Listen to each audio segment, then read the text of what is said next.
See, huh? Hey, alright, what's going on, guys? Welcome back to another video, and today, as you can tell by the title, we're gonna be talking about frogs, all about frogs today. Before we get in today's video, I do want to apologize, guys. I was pretty much for the last like maybe 2 months or so, I was posting every 4 days, which essentially was almost like 2 times a week. Posting videos, but I haven't posted in a little bit here. I'm getting kind of busy. I got school coming up, got a lot of things I'm trying to do right now, so apologies. That's why I am sitting down today and filming. I haven't gone out and fished in a while. Hopefully I can soon, so stay tuned for some more fishing content. But today, and as you guys can probably tell by the title as well, but I kind of want to explain what this is gonna be. So as you guys seen the last couple months, I've been doing multiple sit downs, and I kind of wanted to turn it into more like a series, you know, like I don't know, I want to call it something. You guys are OG Slinger fans, and you guys have been here for over 2 years.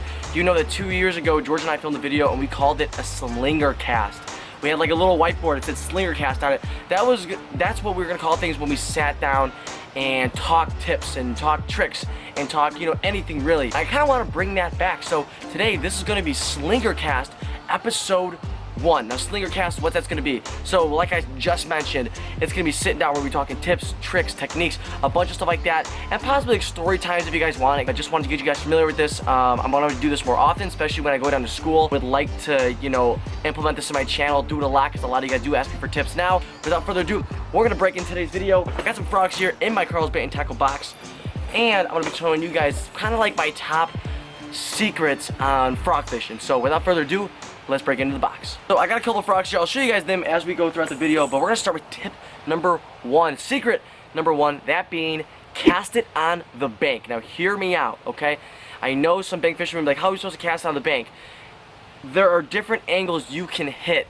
When, like, if you're fishing on the bank and you're on like the corner of the pond, you can hit the other bank, and I will show you guys, I'm gonna show you guys video proof in a second of me doing it, but let me just kind of show you guys why and the logic behind it. So, I mean, cast it on the bank, you wanna make it as realistic as possible as a frog, right? So when you're fishing either like a corner of a pond where you could hit a bank, you want to cast your frog, you want to land it on the shore, and then slowly walk it in the water like a real frog would. And the reason is because bass sometimes will sit right there. When you're fishing ponds, bass will sit right there on the bank. Now, had you casted your lure and had you hit the water right next to where that bass was, you're gonna spook them. It's a big splash, it's not realistic, it's gonna spook the bass. It's just a loud noise. But if you cast it on the bank and slowly walk it in, that is very lifelike. That's as lifelike as it gets without using a real frog. It's perfect imitation. That's what you're trying to do, trying to imitate a frog, and that's what it's gonna do. It's gonna plop in the water like that. And on the screen right now, I will show you guys a video of me a couple weeks or probably a couple months ago in the spring, casting it on the bank and rolling it and reeling it in the water, showing you guys how that works. And I actually caught a 4-pound, 8-ounce bass, my biggest topwater fish of the year, and maybe all time, I think. I'm actually not too sure. So I'm gonna roll that clip right now.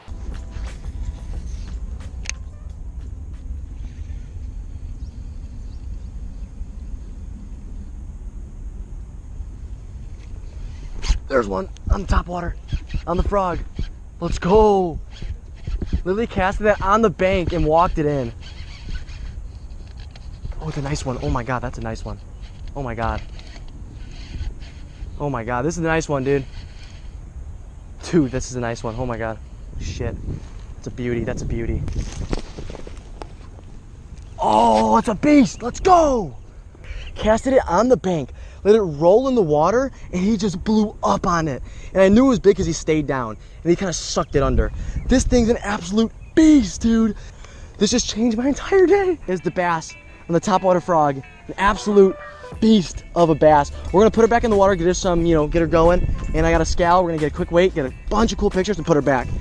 You guys saw that clip right there, casted the frog on the bank. I honestly think not a lot of people don't do that. I was using this is a Booyah, let me try and get this focused, here we go. A Booyah Toad Runner. It's something I really like, maybe because of the uniqueness of it, and I'll get into that in a second.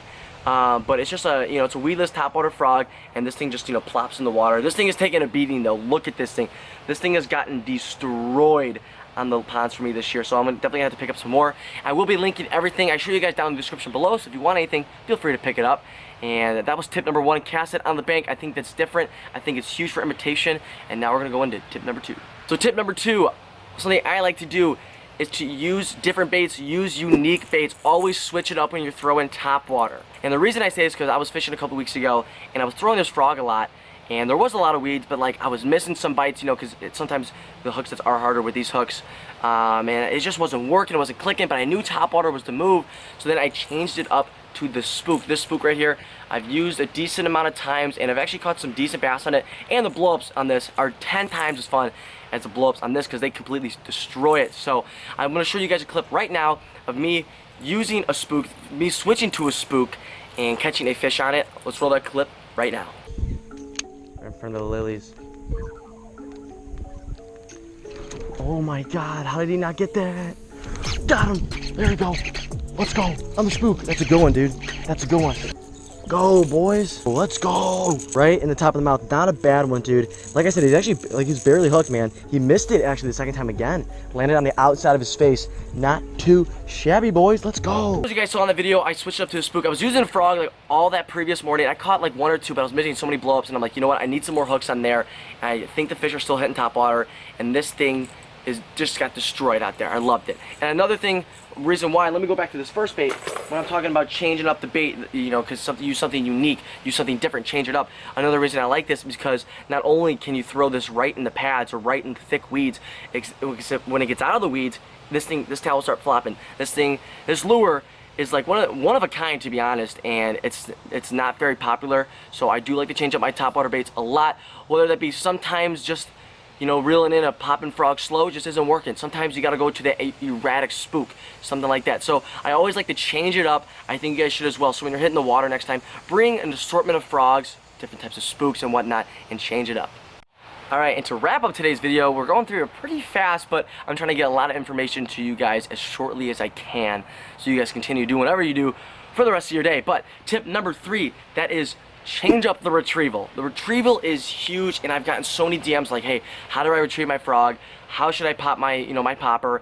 And to be honest, you gotta find what's working, and you always gotta change up the retrieval and note in your mind what is working. Sometimes I love throwing this because sometimes just when I just reel this thing in slow, a steady little whopping plopping thing, you know, sometimes that triggers the bass, you know, and then sometimes I just reel it straight to the boat, don't even stop it, and it seems like the bass would just want that more. But sometimes, and I'll show you guys a video of this, and I'll pop up a clip in 1 second, sometimes when I reel this in, I just stop it completely and let it sit there. This thing just sits in the water, and the bass will just be behind it. And sometimes when you just keep it there for, no joke, 4 to 5 to 6 seconds, a bass will hit it. And I will show a clip of you guys right now. I actually casted it and started walking around the bank, and it was just sitting there for so long, and a bass still destroyed it. That goes to show you that that sometimes you want to change up your retrieval and go really slow with it. I'll show the clip right now. And hopefully we can pull at least some more fish at this last pond. There's one. Oh my God, as I was saying it, what the heck? He exploded on that thing. Let's go, baby. Woo!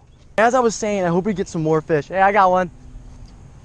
And this guy comes right along. Look at right in the top of the mouth, barely there. This frog is getting absolutely destroyed here at Pond 69. Not a big one, but hey, I said I wanted one more while I was saying that. That thing exploded on it sitting still. That's another good way to work a topwater frog.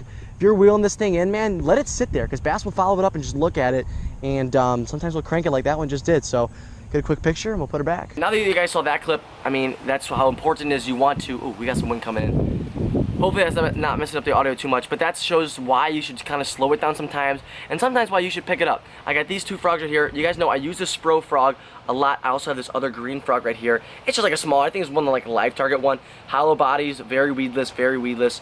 And sometimes with these, I usually do like pop, pop, pause, pop, pop, pause. That's kind of what I start with, but then I'm like, hey, if I'm not getting bites, I gotta change it up. Sometimes I pop it erratically, like I'm going nuts, I'm splashing so much water, and then I let it sit, something like that, right? But sometimes I give it like the slightest little touches, you know? Sometimes I'll throw one without even this, so I can just walk it on the water.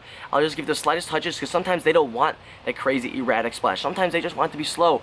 I just pop it once, pop it twice, and I let it sit for so long. You really gotta mess around with this and see what retrieval the bass want. It's not gonna be like they always want the fast retrieval, they always want the slow retrieval. It's gonna be a mix of both. Sometimes they're gonna prefer the slow, sometimes they're gonna prefer the fast. If they do prefer the fast, and you're not fishing weeds, like I said, that's when you guys throw out the spook. I showed you guys a few clips before.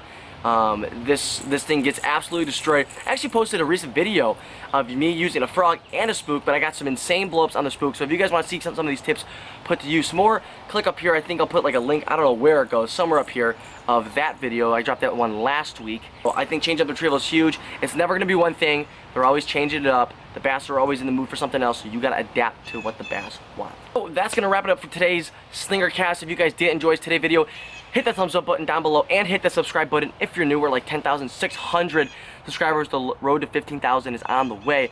Also, before you tune out, comment down below what you guys want to see next.